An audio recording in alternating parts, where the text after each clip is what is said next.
Morning 12th class. So class we are on chapter number 4 of history, thinkers, beliefs and buildings. We have talked about major cultural development that took place between 600 BCE to 600 CE.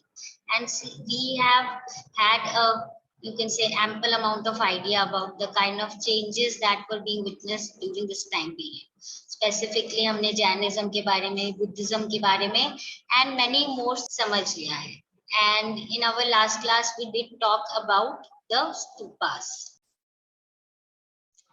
So stupas did tell us about lot kind of what were the beliefs regarding them or structurally कैसे क्या develop हुआ था. That is what we have already done in our previous class.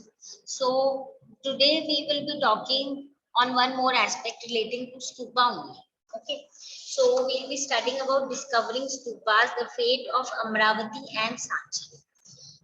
Each stupa has a history of its own. Okay, हर स्तूपा के पीछे कोई ना कोई कहानी है, कोई ना कोई there is a big story behind it. Okay, history behind it. So क्यों बनाया हुआ था, किसने बनाया हुआ था, ये सारी बहुत सारी चीजें हैं जो हर स्तूपा से रिलेटेड है, बट हमें सबके बारे में नहीं पता है. तो how do we know about few of them and how the most important thing how did few of them survive? So in 1796 a local raja who wanted to build a temple, he stumbled over the ruins of the stupa of Amravati, and then he decided to use the stone and thought there might be some treasure buried in what seemed to be hidden. तो क्या हुआ, ये जो mount shape में इनको मिलती थी तो एक अमरावती के ruins मिले थे. So the king just stumbled, he wanted to make a temple there. So he thought कि ऐसे करके मतलब सेमी सर्कुलर बना के कुछ रखा हुआ, मे बी इसके नीचे कोई ट्रेजर होगा. ऐसे ही some years later एक ब्रिटिश ऑफिशियल था नेम कॉलिन मैकेंजी. ये जो है ये इस साइट पे आए, इन्होंने बहुत सारे स्कल्पचर के पीसेस देखे एंड डिटेल इन्होंने ड्राइंग बनाई इन सारे जितने भी स्कल्पचर और जो भी एनग्रेविंग्स थी, और फिर इससे रिलेटेड इन्होंने पब्लिश की कुछ रिपोर्ट. 1854 में क्या हुआ, इन 1854 there was one more person named as Walter Elliot, a commissioner of Guntur, Andhra Pradesh, जिन्होंने विजिट किया था उस टाइम पे अमरावती, और उन्होंने ऐसे ही बहुत सारे स्कल्पचर के जो पैनल्स थे ना उनको कलेक्ट किया और उनको लेके मद्रास आ गए. Okay, and that is why इनको एलियट मार्बल्स भी बोला जाता है उनके नाम के ऊपर. उन्होंने ये भी डिस्कवर किया कि कुछ रिमेन्स जो थे जैसे कि वेस्टर्न साइड वाले गेटवे के किस टाइप से बने हुए थे, क्या क्या चीजें थी, ये सारी चीजें. Okay, and then he came to the conclusion that जो अमरावती का स्ट्रक्चर है वो बहुत लार्ज और बहुत मैग्निफिसेंट एक बुद्धिस्ट स्तूपा रहा होगा. ओके, 1850 में क्या हुआ, कुछ स्लैब्स मिले अमरावती जिनको अलग अलग जगह पे लेके जाने लगे, जैसे एशियाटिक सोसाइटी ऑफ बंगाल जो है Calcutta, and then to the India office in Madras, and even some were taken to London. तो क्योंकि ये बहुत एक अनयूजुअल चीज थी जो इनको मिल रही थी ये sculptures, so what many of the specially जो ब्रिटिश थे उन्होंने क्या किया, उन्होंने अपने गार्डन्स में इनको सजाना शुरू कर दिया. In fact any new official in this area वो आते थे, यहाँ से स्कल्पचर हटा के लेके चले जाते थे, क्योंकि उनके पुराने ऑफिसर्स ने भी इनको ऐसा ही किया था, and they were finding it very beautiful, something that was really you can say such great piece of art. So they were just picking it up and taking it up. So only there were few men who understood actually कि ये एक historical चीज है और इनको जहाँ है वहीं रहने देना चाहिए.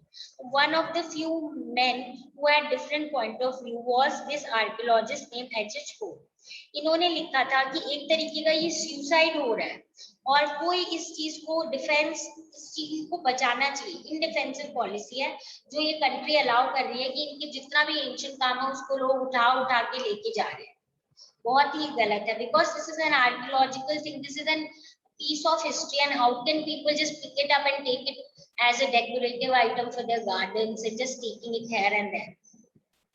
उन्होंने बोला म्यूजियम, अगर आपको म्यूजियम में भी लेके जाना है तो उसके प्लास्टर का कास्ट जो है उनके डुप्लीकेट जैसे पीओपी से और प्लास्टर से बना के उसके बाद आप उनको ले जाओ, पर ओरिजिनल्स तो जो जहां है वहीं रहने, ठीक है।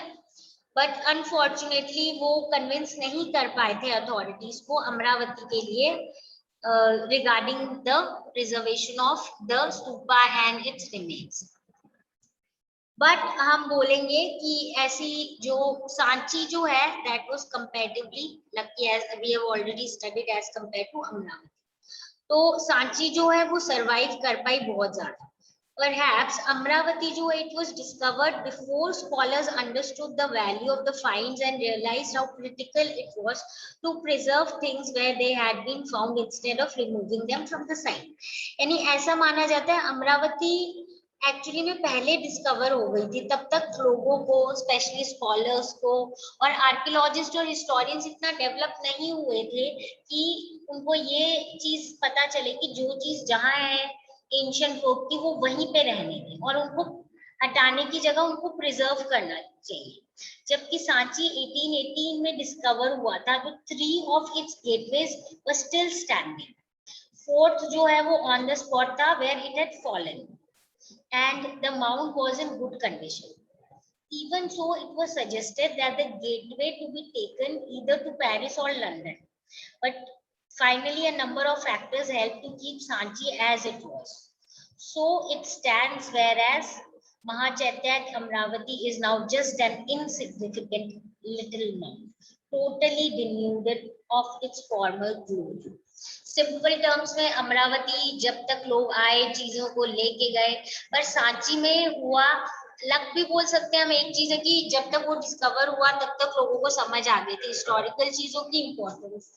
And then along with that, few more things that were important in this term was that like one of the gateway had fallen, but they understood it.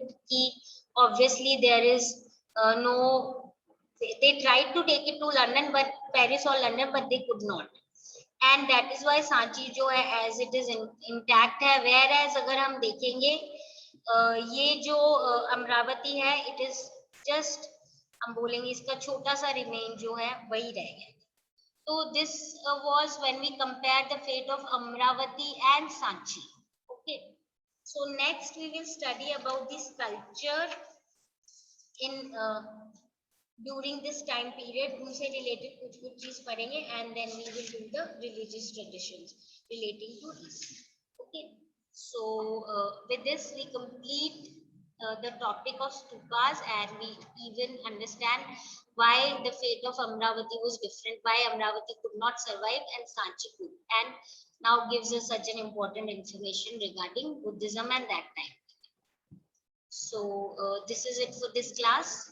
If you have any doubt relating to whatever we have covered, come back with your problems and we'll discuss and solve the problems. Okay. Meet you all in the next class.